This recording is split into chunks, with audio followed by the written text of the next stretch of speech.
What up, Case? What's up? I'm trying to get my angles. Better. It's not a good angle. It's not a good angle. You gotta get a good angle. I feel like it's good. It's nice. Maybe more natural light. I like a little natural. Hey, you want natural like this? Find your light. Find your light.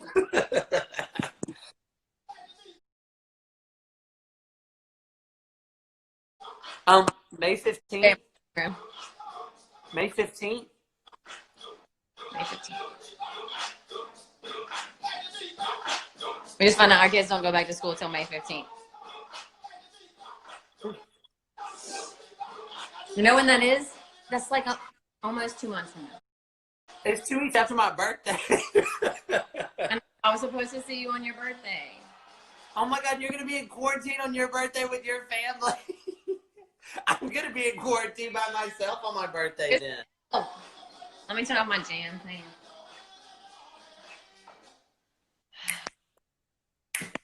May 15th. We're discussing because May 15th, right now they announced that's when our kids. I love you. We love you too. All the things. Guys, I had everyone go off the Wi-Fi but the kids are doing homeschool. So everybody switched to her phone. Dan's not doing conference calls, so we'll see if my Wi-Fi hangs in there. Cassie's really mad about it. It's already working where you're. I was gonna say it's already working where you're talking and your face is not moving, and then it catches up and you speak quietly. So it's exciting. Seriously, it's like ventriloquism at the best. It's like on and off. That's your Wi-Fi.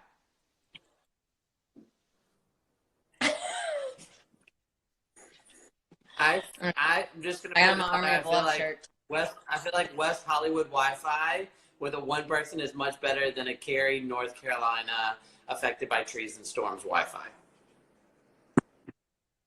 Melissa says it looks good on her end. So New York is. Yes, Melissa. When you're only looking at the bottom screen and I'm up to par, it does look good, doesn't it? One more minute. Yeah. Oh, look, see? We look fab. Oh, look, Ellie already talking, calling you out. See? I like that. You know why? Because huh? Miss everybody. I talk to you every day, but everybody else I miss. I know. Look, I'm okay. So I've decided. Just side to note until we start. I know I look like a burly, but I have to finish that video where I had a longer beard. So I think I'm just going to do it now since I am stuck in home. Really? Yeah, I think I'm just going to do it so I can film that last scene. Otherwise, I'm not going to look right. I can't look like, remember how my beard was so long? Yeah, it's really long right now. No, it's not. Look, it's so short.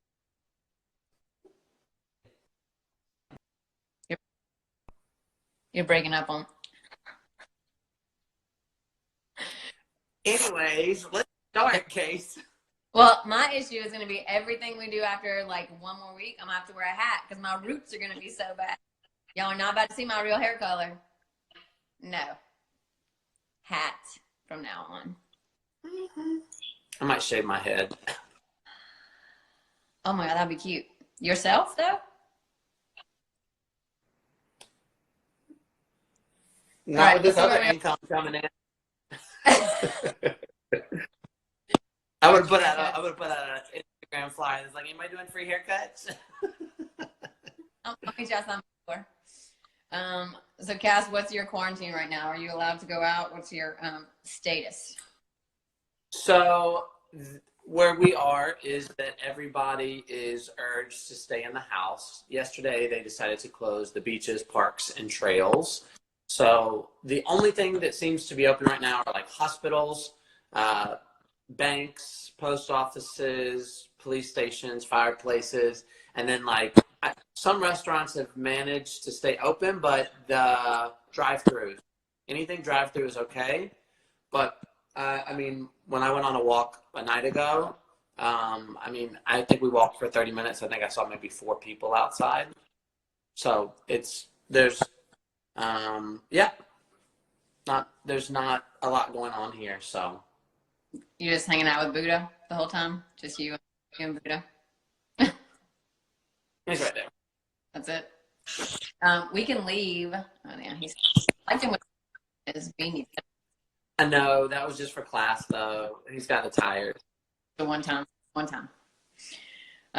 We can leave. I mean, we're social distancing, of course, but we're allowed to leave. I've been to the grocery store.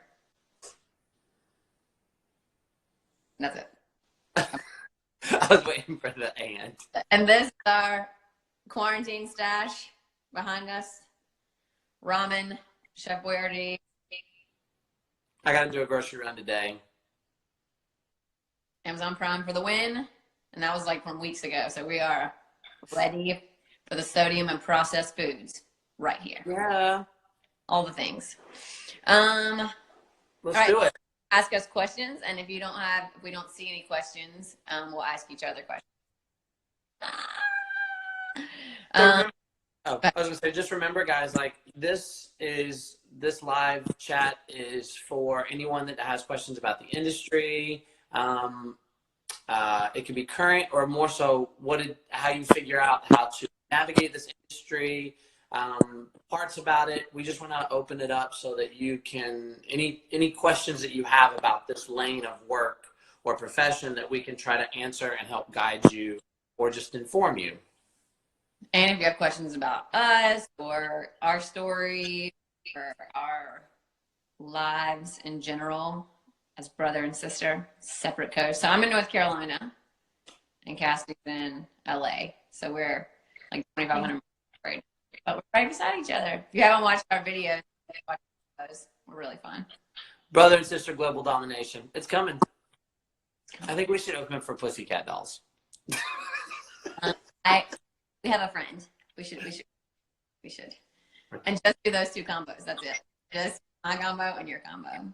Someone asked in the finance seminar yesterday if music videos are usually W-9 work or W-2 work.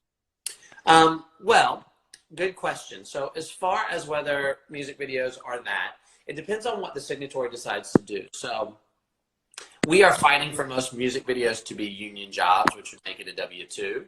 But I just shot, since I switched to FICOR, now my doctor now wants to text me back. Thank you. Casey, look at these questions, so I'll get ready for that though. Okay, so some music videos are non-union, some are union. So I shot a music video about 2 weeks ago for an artist named Esteban from Mexico City, and it was a non-union job. So I'm gonna make a 1099 on that. It all depends on whether the signatories decide that they want to sign onto a union contract or not, because it is going to be more money for them to pay, because there's also health and retirement. It's a union job. So it is case by case.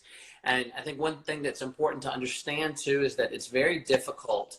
Most people, I even think this way. I even think this way when I'm still processing the industry, is like when you get major artists who decide they're going to do a non-union music video, or when you get a company like Pepsi or Google and all of a sudden they have a non-union commercial.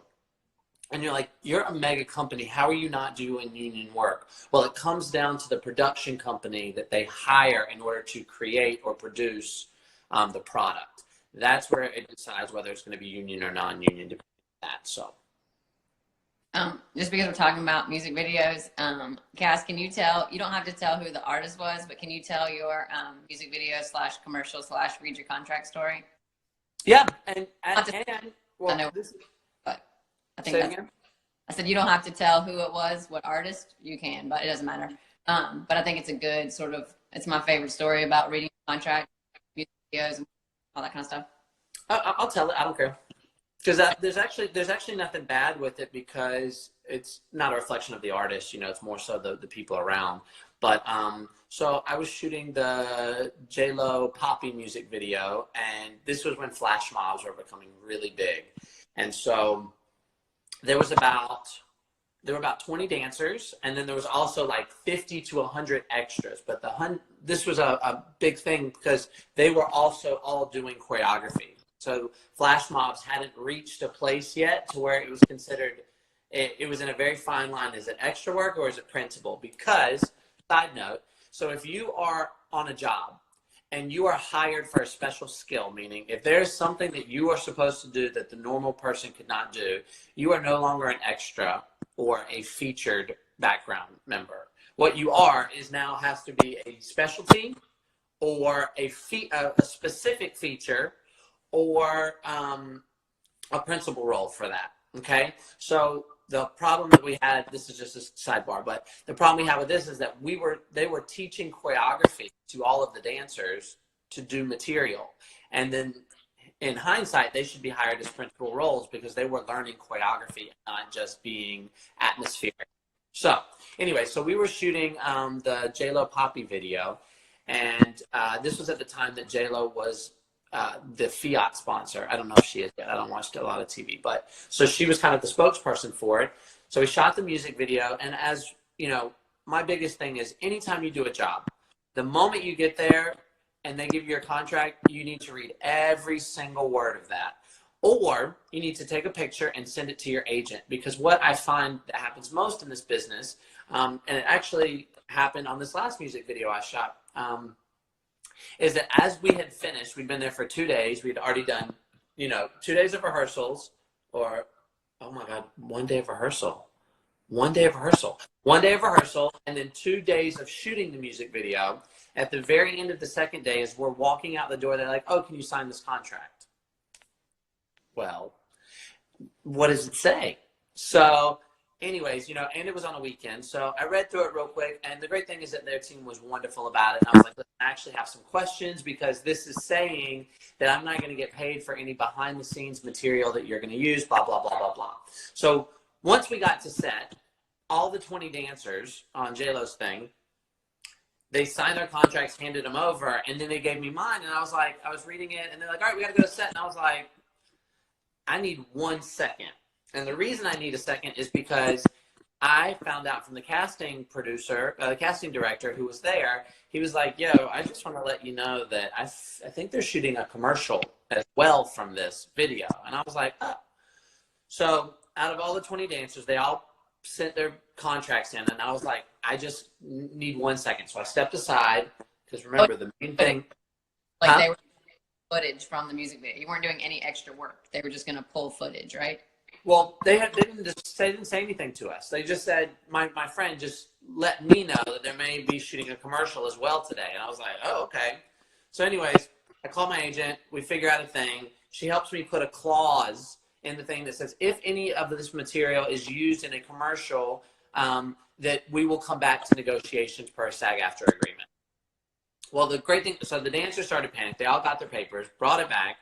The great thing is that because my agent took the time to sit with me and figure out what we could put on there real quick, because they gave us a contract saying, we have to go on set right now. I need this before you perform. And I'm like, well, we have an issue.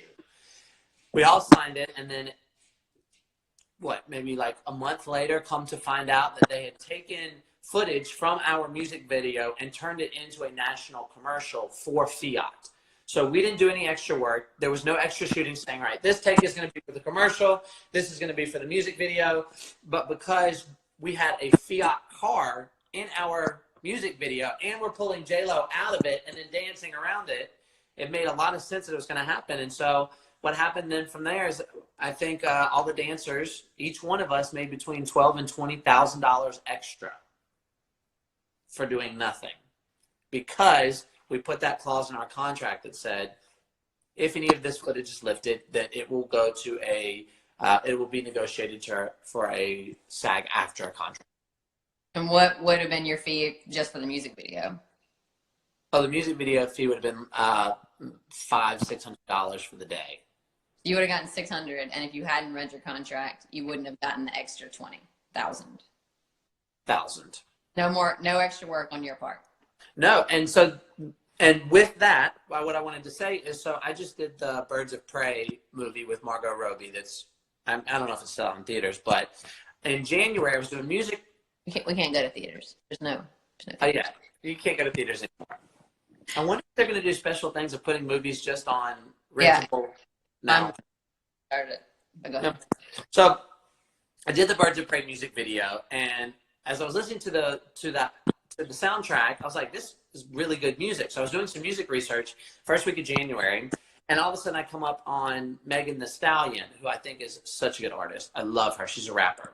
And she did a remix to Diamonds. Well, Diamonds is a song that we did in the movie. And I was like, oh, so I'm watching the video, and then I'm like, is that us? So they lifted footage from the actual movie and put it in the music video for Megan Thee Stallion. And so I've been working for the last 2 months with SAG and my agency, and I finally got my claim form yesterday because they've been trying to figure out how they're going to get with the label. That I said, hey, listen, this song that the artist put out is not for promotion for the movie. It is that this song is making money for the artist.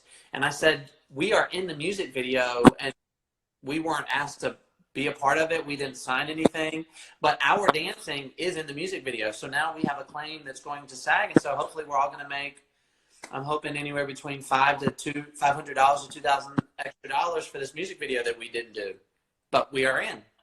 And you wouldn't have known that had you not seen it. Exactly. No one said anything. No one did anything. But because I was doing my own music research, I just watched music videos. I think you guys, that's also another very important thing is by being in the industry, you really have to make sure that you are educating yourself on what is out and what's going on.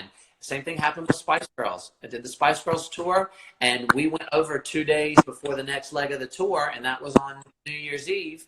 They had been filming throughout our whole rehearsal process, and we went back over to London 2 days before the show, and what did they air on New Year's Eve? Oh, a 2-hour documentary on the Spice Girls with our footage of us dancing with them for the tour.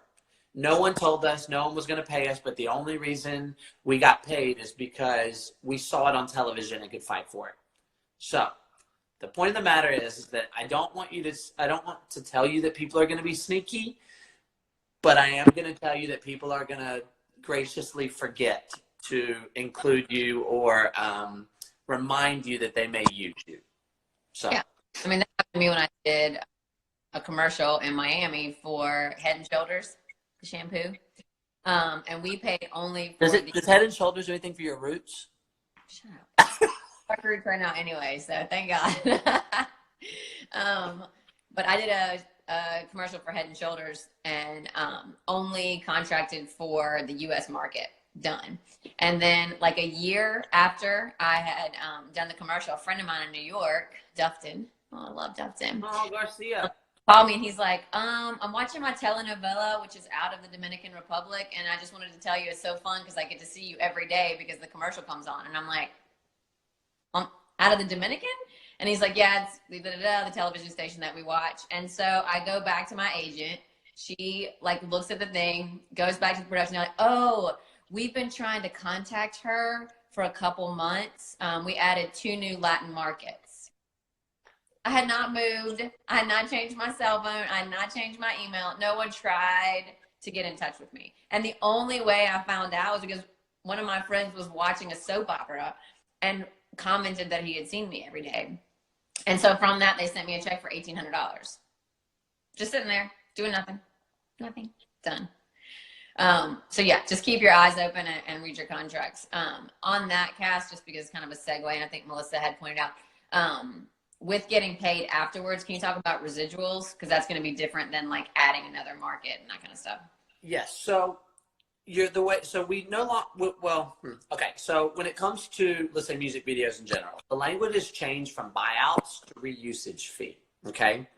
The reason is because they don't like the term. It's got a very negative term. So buyout is now shifted to reusage fee. Okay.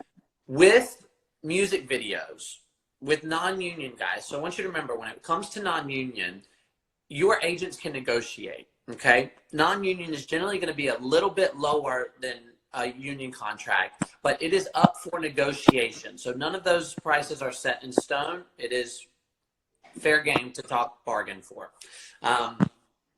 With reusage fee for music videos, now depending on if it's a union music video, there's tiers of what you make on it, whether it's $175, whether it's $250, whether it's $500, depending on how much money is being spent on the production. What is happening now, a lot are, so for a reusage fee or residuals or royalties, The landscape is very different depending on commercials, because commercials, usually what happens is people are going to get a certain amount of weeks for this commercial to be out. So let's say it's a 13-week cycle. Every time that commercial plays, it starts at a higher fee, and as it continues to play, each time gets a little bit less money. Let's say the very first hour after that 13-week cycle is over, you start back at the top and you go all the way down again. So that very first check may be another $2,000. And then you keep getting residuals on everything that you make. I mean, on every time that it plays. With royalties and stuff, where we're kind of engaging in an interesting place now is how are we going to deal with royalties with now all of these online streaming services, meaning Netflix, Amazon, Hulu, Disney Plus, Apple TV. So we're approaching an interesting time, because what I feel like is going to happen now is that we're going to get a reusage fee for our shows that are on these television things. Because, for example, we did The Little Mermaid Live, and that was a one-time aired thing, but then it played 2 or 3 other times. So we're going to make residuals or royalties on that again, because we were paid for a one-time performance.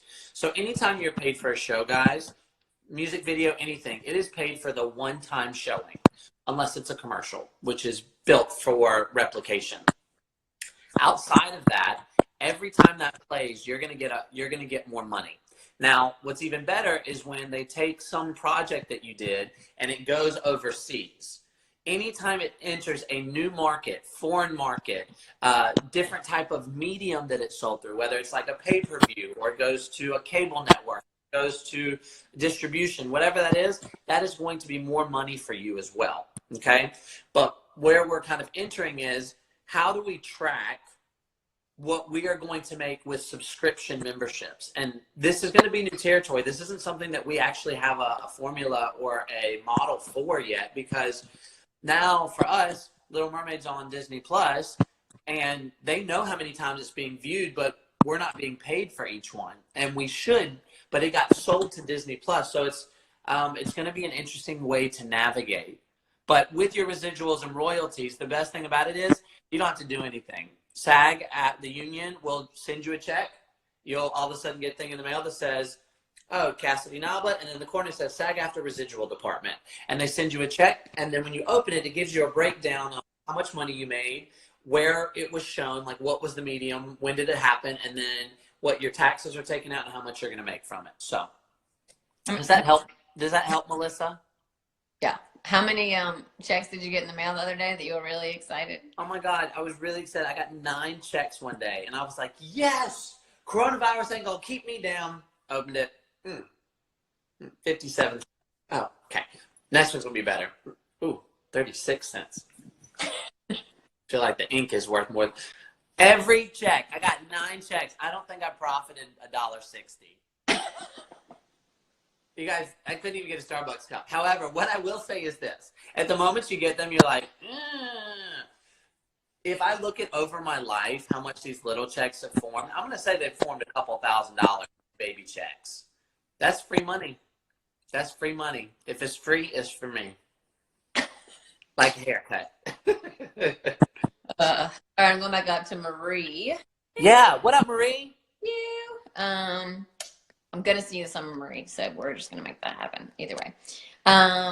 How's the coronavirus going to affect our industry and all of that? I think that's sort of the question that we're all wondering. I mean, we're artists. We bounce back. We are still creating. I mean, I think it's so exciting virtually. You guys creating to see all these amazing teachers doing virtual classes, and, you know, we're doing seminars, and, you know, usually for CDI, we only see you guys in the summer. And so for us, it's really exciting because we can sort of do touch base and get you guys excited and keep you learning and keep you motivated, you know, now. And you guys can take from some amazing teachers, not only at CDI, but, you know, like Debbie Reynolds and all these like amazing. I'm taking every day. Yeah, taking every day. And so that bonus of it, you know, is kind of expanding. I'm sort of anxious to see what happens in 2 weeks, in 3 weeks, in 4 weeks, depending on, you know, how this shakes out. and how people will start charging for things. And, you know, just, I'm anxious to see how that shakes out. In terms of our industry coming back, you know, we are doing these seminars with the full hope that everything jumps back into normal. And I feel like because as artists, we're not just sitting here not doing anything, that when the markets and, you know, houses and everything, stores and production opens back up, we are all going to be like, whoa, you know. And I think there's going to be this surge of energy and creativity because people have been writing and meditating and creating and listening to music and watching television. I think we're going to all be so inspired. I do think we will see a shift in the way that people get hired. I think there may be more virtual, more submissions, more, you know, online auditions, more, you know, the whole Zoom platform and being able to do that, because it's a lot cheaper for companies to audition people virtually than in person, and to rent space and to send their team out. So I do think that will shift a little bit. And for that, that's amazing for us, because you live in Kansas or you live in, you know, the middle of Michigan, and you can't always get to LA or get to New York, like they, you know, or Chicago or whatever the job is. I think this whole virtual platform will help us as performers in being able to maybe have access to more jobs than when you're actually in the city. So my hope is that, like, as artists, we are going to band together, and it's going to take the industry a minute to like get back. But people want to be entertained. People want to go to shows. People want to listen to music. People want to go to venues. You know, that's not going to stop. There's no way. I mean, that's my opinion. What do you think, Cass? I agree completely. You know, I think one of the best things about these kinds of times is when we are confined. Well, I don't say when we are confined, because I don't necessarily know that that's a common thing. But in these crises, art booms because people have something to say. People are super creative. They're hunkered down. They're digging deep. They're figuring out. A lot of people start to listen to like that inner voice when they're like, there's no one to talk to. I got to listen to myself. And what's interesting though, so as you were talking about, what are the effects of how coronavirus is affecting the industry now? I mean, it is shut down completely. It is impossible, and I hate that word, but it is impossible for the industry to run, meaning out here in Los Angeles, there's no live shows, which means award shows, concerts, industrials, anything like that, because that requires a gathering of people to come watch. Not going to happen.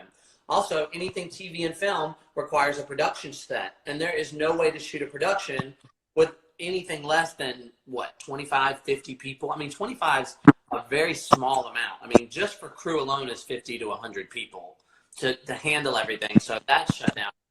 The thing I do love, and I think is super positive, are all the classes that are being offered. And I'm also going to say wonderful, because we're allowed to train now. But the hard part about it is that we can't make money teaching classes for a mass amount of people, for the simple fact that everybody's offering free classes. You know, that's the hard thing. So what me and Casey were talking about is what we'd like to do is privates with people in order to make some money. Because I think with that during this time, having the one-on-one is really important, and I think that's what we're going to continue to push. But yeah, I think as soon as the moment those gates are open, people are going to rush in like Black Friday once the business is back open. I mean, literally, like, let me do something. It's going to happen. But yeah, right now, honestly, it's kind of a preparation time. I think we all have to continue training. We have to do everything preparing, but I think this is also the best time for people to work on their social media presence, meaning how do I look on film? Not like a bum. How does my face look? What are my videos that I'm putting out? What kind of content am I putting out? All of these things are really important. So take this time to really develop the skills that it takes to be on social media, to be on camera at home. Yeah, and go to our IGTV and do the on-camera challenge, because it's going to challenge you to be on film, and it's going to challenge you to start making your reels and pulling pictures that you like. Because if the trend in our industry is to go more to virtual, then you are going to need a reel as soon as everything comes back to normal. So go do the on-camera challenge, and it will structure.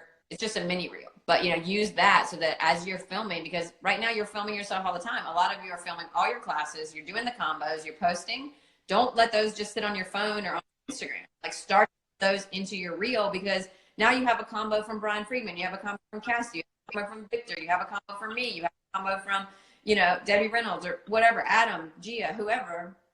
You have all this amazing choreography that you got to learn that you can film by yourself, not in a convention where we're trying to find you in the room, not on stage.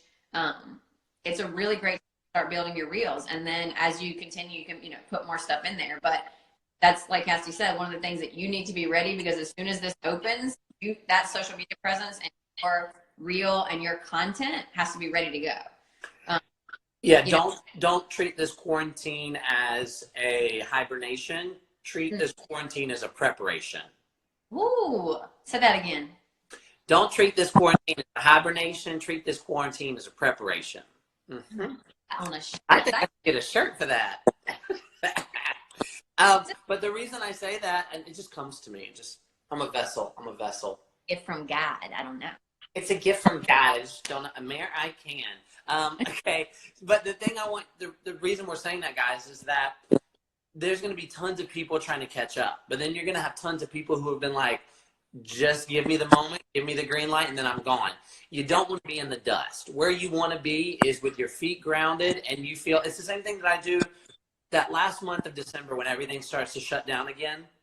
I really try to hunker down at my meditations and setting up my goals for the next year so that when New Year's Eve comes, I've already been practicing and putting all of my energy and thoughts and behaviors into motion to make those goals come to fruition, instead of at New Year's Eve night or the day before where I'm like, oh, okay, great, now I need to set my goals. No.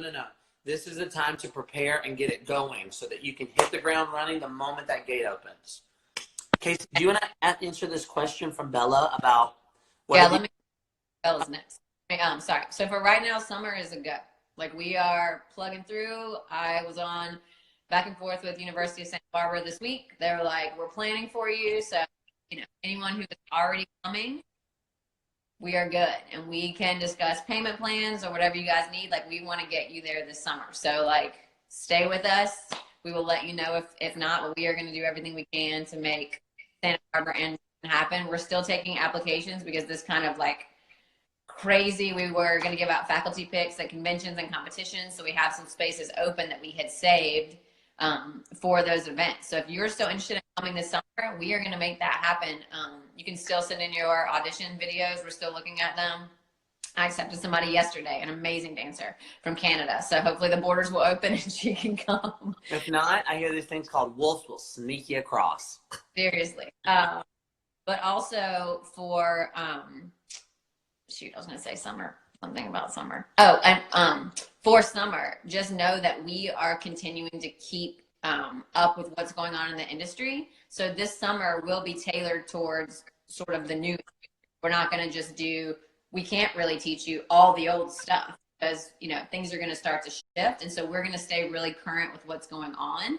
So when you're with us this summer, like, we will modify some of the things to make sure they're super relevant to the way the dance industry is going to open up sort of after all of this. So that's fun. And I think that's one of the most important things, guys, about Commercial Dance Intensive is that it's not a program you go to and you're like, oh, I know this. It's a program that should always keep you a little bit on your toes, or a lot of it on your toes, because it is an ever evolving program. It isn't something where we've built it, this is what it is, and we send it out. It's a constant, Casey works on Commercial Dance Intensive every day, guys. Every day of the year. I'm not kidding. Every day of the year. And what's so special about that is that because of that, her hands are in voices around the country, if not around the world, with people. And she is learning and always asking, what is happening? What is going on? How can we evolve this? How can we change this? How can we modify this? How can we shift this? So it's really, you'll never get the same experience. You'll never get the same experience. What you may get that's very similar is the challenge and how it makes you feel. But each session is going to feel different because you are always going to feel different on every job. There will always be little similar things that you understand. Maybe some information will be similar, but there's always going to be new stuff because as the business changes, so does the program. Yeah. Every day. I'm not kidding, guys. Literally every day. Sometimes I'm like, I love you. I don't want to talk about CDI today. I want to talk about coffee. Just kidding. Casey, Bella had a question about what are some examples of things that should and shouldn't go on resumes? Well, just from a start, go get The Business of Show, the book by Adam Cates. He has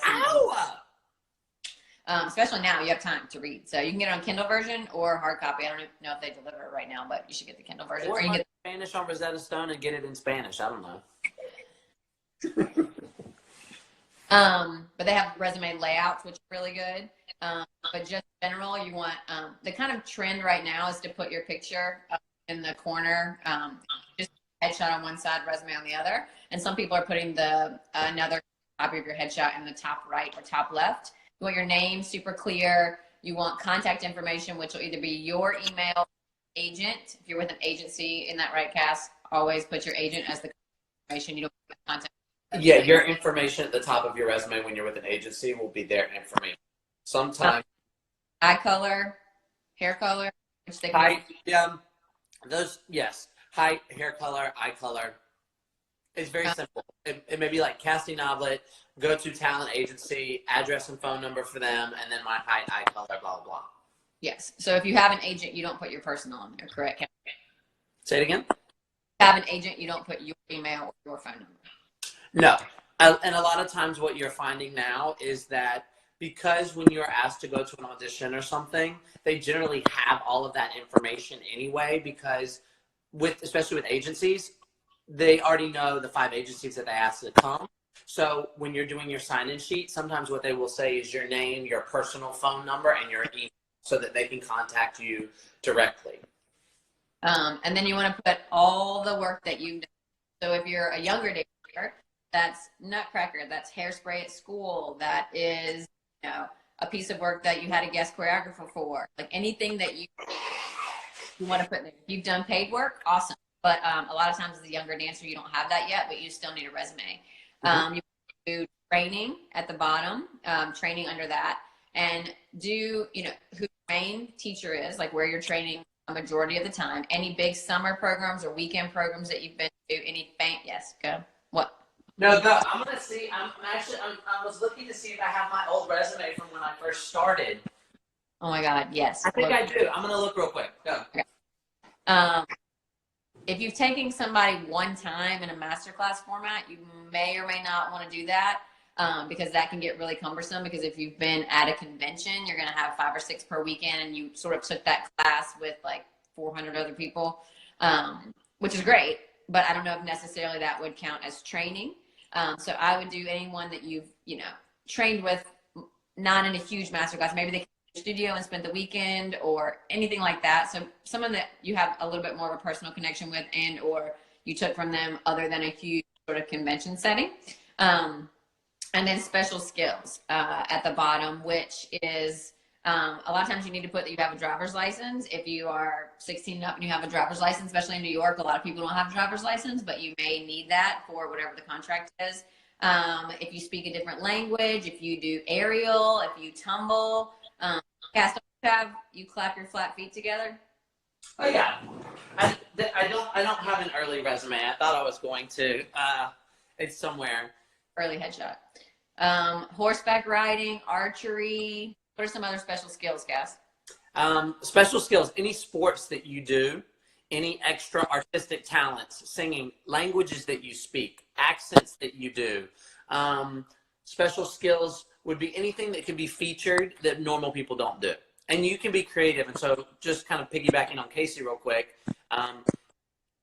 when the very first resume, when I sat down and signed with MSA out here in Los Angeles, Lisa was like, so, I was like, so what does my resume need to look like? She was like, don't worry, I got one for you to look at. And she handed me this resume and I was like,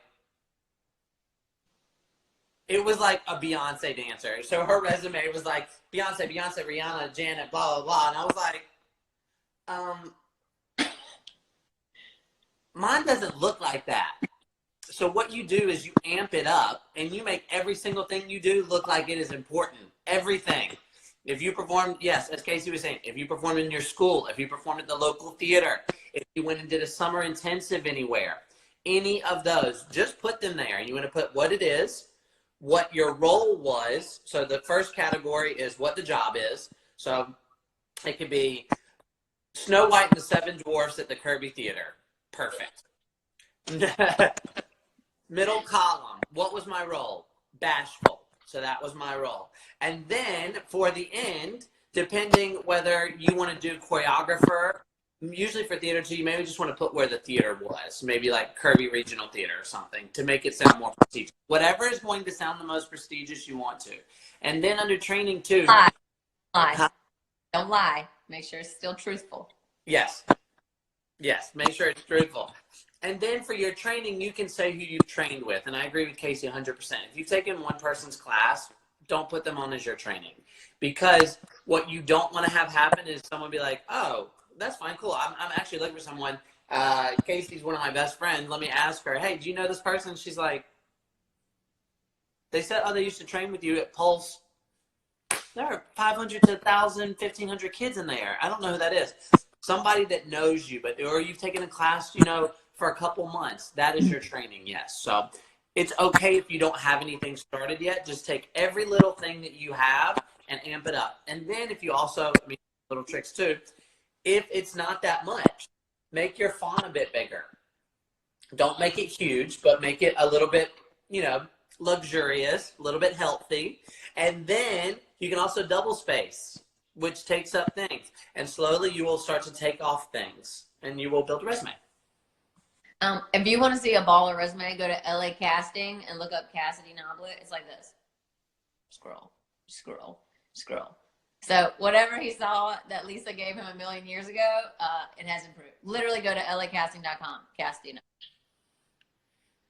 The best thing about LA Casting, guys, though, not because of that, but it keeps every single thing that you put on there. So what's great for me is a timeline. So any job that I've ever done, you have to have an LA Casting membership because that's how people submit you online through your agencies.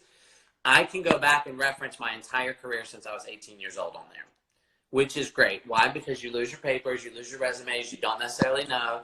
And with LA Casting, what's great about it is sometimes on your resume, you're not supposed to put everything. So especially for commercials, you don't put what you did. You say available upon request on there. Why? Because clients don't want conflicts. So let's say I did a Pepsi commercial and all of a sudden I'm going out for Coca-Cola. Coca-Cola doesn't want to see that I was with the competing brand. So you say available upon request. But the best thing about LA Casting is you can just have it listed there because it's just kind of like this Wikipedia situation. So yeah, it would be like available upon request. You don't have any, but it just looks like you do. Yeah, just say that. Available upon request. Hey, Adriana, I love you back. Yay. Oh, great. I guess I don't even get a I love you. Thanks. Brazil. What's up, Brazil? Adriana07. Guess you don't love me. Look who's here. Oh, Brazil. Shade Tree is growing. I'm really sad, Brazil, that I didn't get to see you guys. I was supposed to go to Brazil. I was supposed to literally come back from Brazil. What's today? I was supposed to come back yesterday.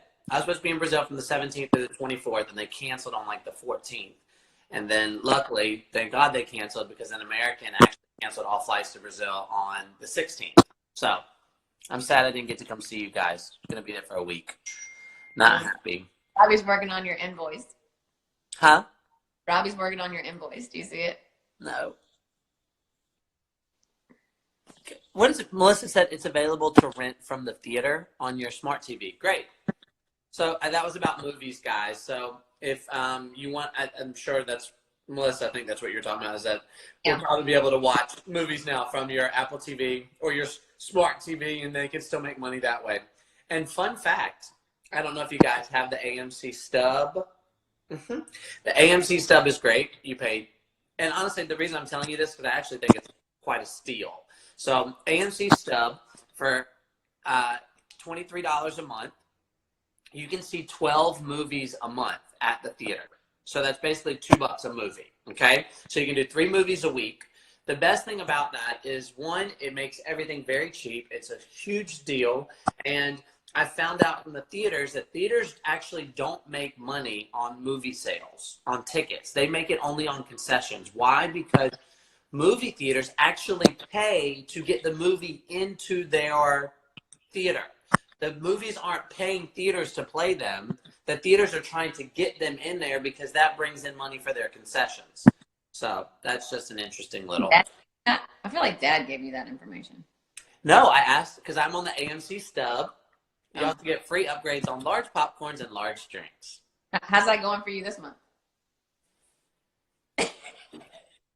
Well, first it started off as movie theaters are still open. This happened for like 2 days. Movie theaters. That's MOVIEFEATERS. Movie theater. And they were like, cool, we're only going to fill movie theaters halfway so that there's 6 feet of distance between each one of you. And then 2 days later, they were like, You should just pop a bunch of popcorn and put it in your AMC like big thing. Just sit at home. Robbie says you have to start paying him now for your private lessons. Me? I have to pay him? Yep. Robbie says, I'm getting paid to teach you now, Cassidy. Perfect. Listen, I can do my ballet bar right here. That's a good bar right there. Look, height level. I can go clink. Speaking of, Gia is coming to you live at noon tomorrow with a ballet class. Ow! I think her mom's going to be involved too. Maybe her brother and some other people stuck at her house. She's back in Atlanta, so she's not in her tiny New York apartment, in her New York apartment. But she'll be coming to you tomorrow live with a ballet class. I'll be taking, Cassie will be taking, we'll all be taking. I won't be taking ballet, and the only reason is, wait. The reason is I have concrete floors that are scratchy. One, my ballet shoes already have holes in them. Now listen, guys, it's not an excuse. I can't cut my feet up on this floor. What am I going to do? Turn? You saw how much my floor got ruined from my heels combo. I mean, your heels combo. I was like Cinderella, guys. Cinderella's trying to scrub. My heels deteriorated all over this floor. I mean, there's probably still marks all over it. Like, all this dark stuff is from me doing Casey's heels combo because it's like rough concrete and was ripping the stuff off. Okay, maybe I'll figure it out and make it work. Pickens. Thanks for the shout out. What up, Mila? Oh, Melissa's giving suggestions for skills. Baton, roller skating, flamenco, play basketball. Boom. Pogo stick. Can write your name with your toes. Can guess people's age and weight. Can tie balloon animals. Tell jokes. These are all special skills.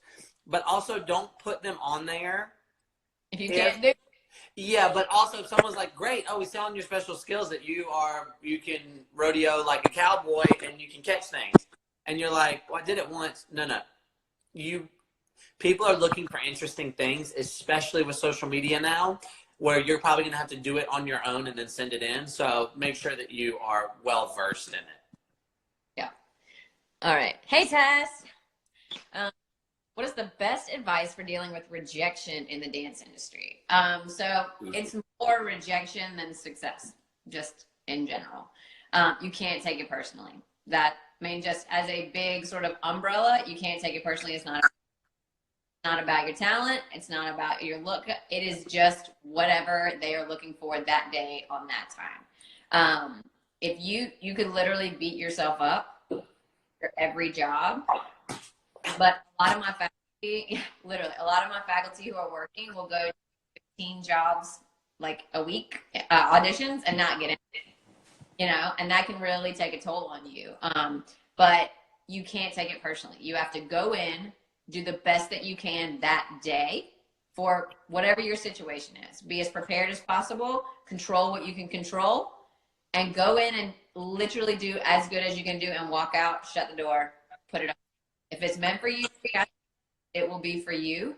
But if you beat yourself up and say, I'm not pretty enough, I'm not skinny enough, I didn't have good enough feet, I can't turn enough, freestyle wasn't good, I messed up the improv, I didn't perform enough, you can literally go like this, and you could tell yourself, like, the reason I didn't get the job is because all these things you made up in your head.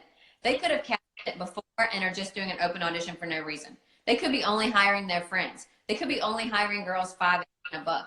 They could be hiring, you know, white girls. They could be only hiring guys who look Latin. You have no idea. They're not going to tell you that. Hi, well, we are only, you know, you can dance your heart out, but we've actually already passed this. We're just doing this for fun. No, you're never going to know. So once you do it, leave it. And as Cassidy says, if it's meant for you, it will be for you. And the jobs that are meant for you will come to you. But you will, it's a game, like mental. Like my oldest daughter is a gymnast, and we talk so much about, like, this is just as important as what you're doing down here. And the dancers who are mentally strong and can get through all that are the ones that make it. Yeah.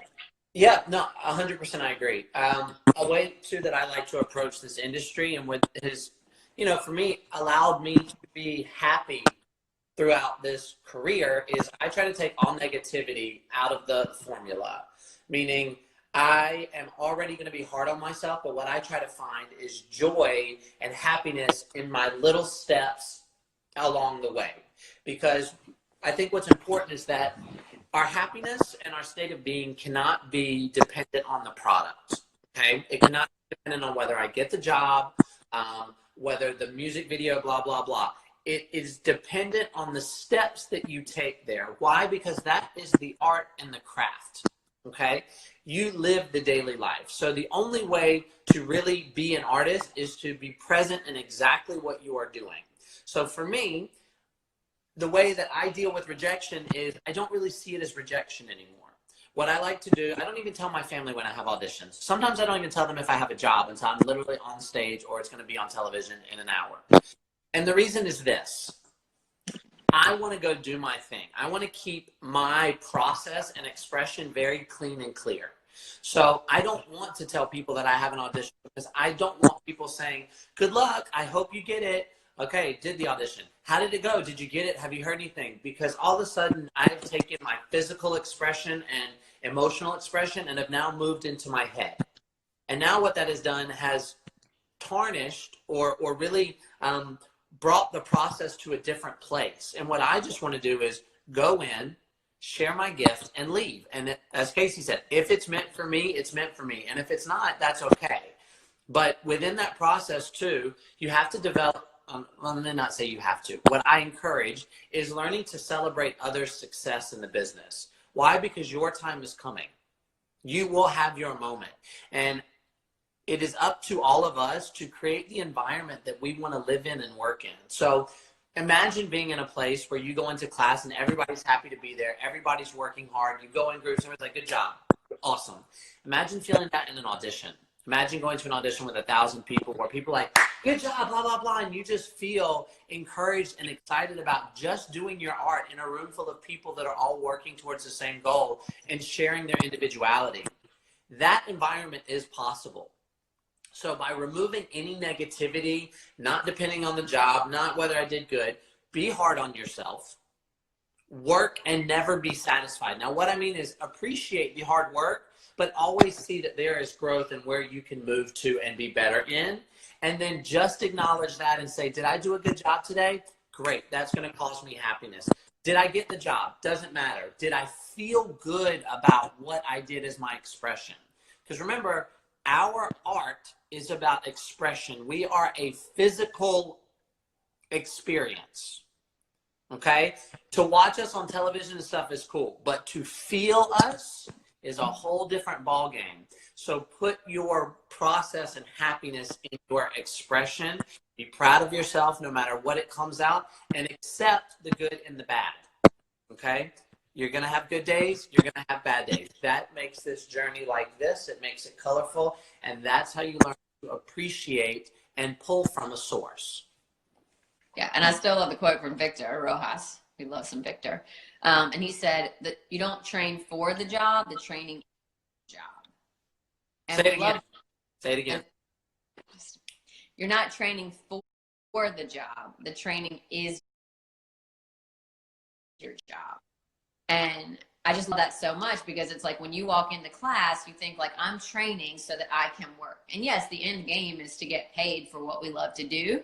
But you go into class and think this is part of my job because you're not going to work 24 hours a day, 7 days a week. You're not going to work a 40-hour week most of the year. So going to that ballet class, going to take a freestyle class, taking acting classes, working on your body, working on your headshot, working on your social media, all that training is part of your job. It's part of the career. It's not in order to get a job. It is part of the job. And if you approach it like that, then it's not the disappointment. The job isn't everything. Everything you've done up until that point is part of the journey. And remember that your jobs are simply a platform to share your gift. Okay? So all your training has to be done before you get a job so that when you're giving a platform to express yourself, that is a celebration of all of your hard work. Okay? It is not dependent on the platform. The platform is just an opportunity for you to have influence. Okay? We're in this all together. Well, thank you guys for all the waves and the love. And I think it's Hero, Cassidy, the private ballet lessons you've been inquiring about. I know. Listen, Robbie, I actually really feel like I need to do it. Maybe we'll do like a work study program though. Yeah, ER. I said it right, Williams. Thank you so much for your shout out. I'm so glad you've been watching and that you are getting stuff. So we're almost out of time. Just a couple things. Again, we're still taking auditions for summer. So like come dance with us this summer. We will let you know as soon as we know if that changes. Oh, so cute.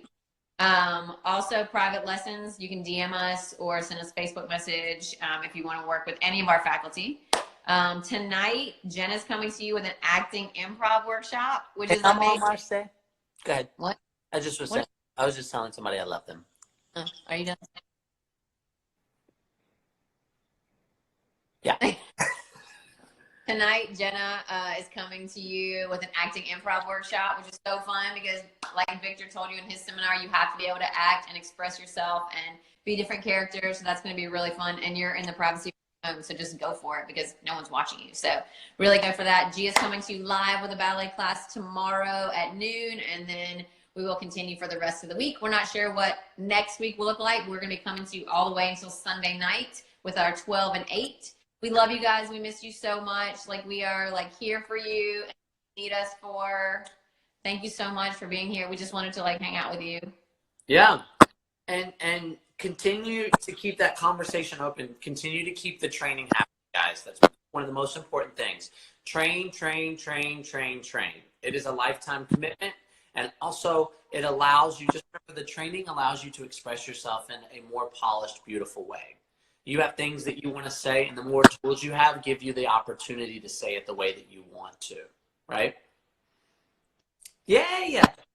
Yeah, so keep tuning into IGTV. So many fun things. I'm trying to think of things like fun, like the acting. Oh, we're going to do ballroom later this week. We got Ronco in for a ballroom combo. I'm looking at doing some makeup stuff. So I'm thinking every day, what can I do to keep you guys going? So thanks, Cass.